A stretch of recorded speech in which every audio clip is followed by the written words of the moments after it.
Avec vous, Natalia Odisharia. Bonjour Natalia. Bonjour Pauline. Donc il y a ce procès de l'un des enfants de la future reine de Norvège et l'implication de cette future reine, de la reine héritière, dans l'affaire Epstein.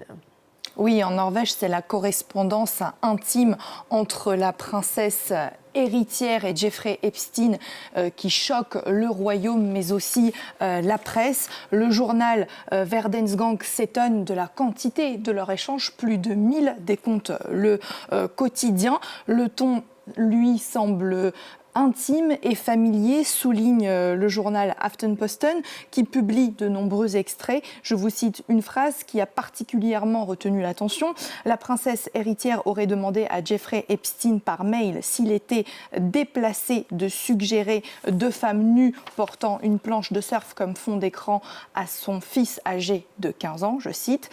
Cette affaire ne devrait pas être possible selon ce journal norvégien. Selon ce quotidien, le tabloïd reproche à la princesse d'avoir menti en déclarant qu'elle n'était pas au courant de la gravité des actes criminels, je cite, de Jeffrey Epstein, et qu'elle n'aurait jamais eu affaire à lui si elle l'avait su. Pourtant, à l'appui, le journal montre des emails échangés entre eux après le passage en prison de Jeffrey Epstein pour avoir sollicité des services de prostitution. La princesse héritière a écrit dans un mail à Jeffrey Epstein, je cite, « Je t'ai cherché sur Google après mon dernier email, ça n'avait pas l'air très bien ». Ces révélations sont donc choquantes et embarrassantes selon la presse norvégienne. Voilà pour cette affaire tentaculaire Epstein. On change complètement de sujet. Natalia, vous vouliez également nous parler ce matin de ces enquêtes sur le mal-logement ici en France.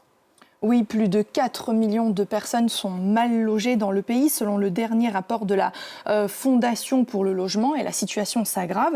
Et donc, Libération propose ce matin cette double page, un reportage sur la détresse des personnes hébergées chez un tiers. Souvent, c'est un membre de la famille.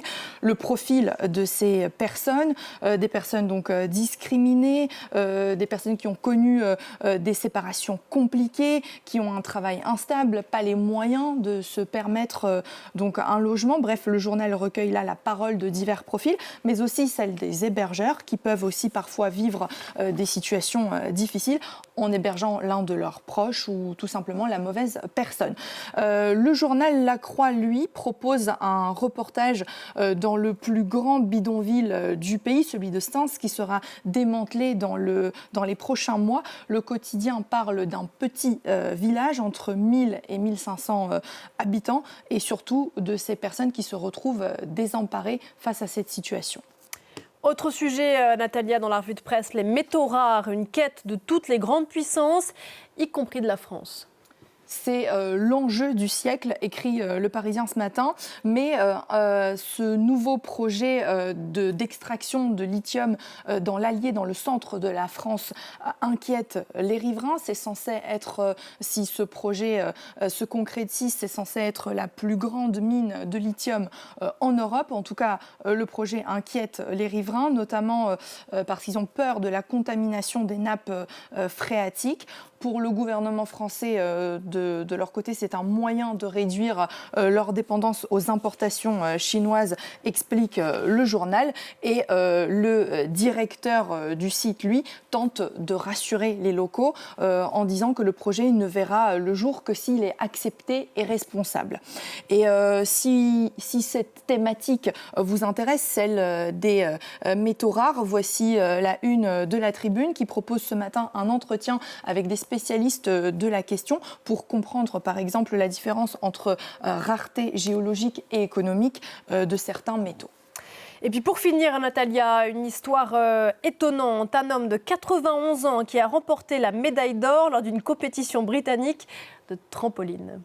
Oui, voici, je vous présente Peter Queeny, 91 ans, vous l'avez dit. Il est arrière-grand-père, ancien champion de gymnastique et un vétéran de la Royal Air Force. Il a remporté 2 médailles d'or dans 2 catégories différentes. Dans ce championnat britannique, dans la catégorie de plus de 40 ans, je précise.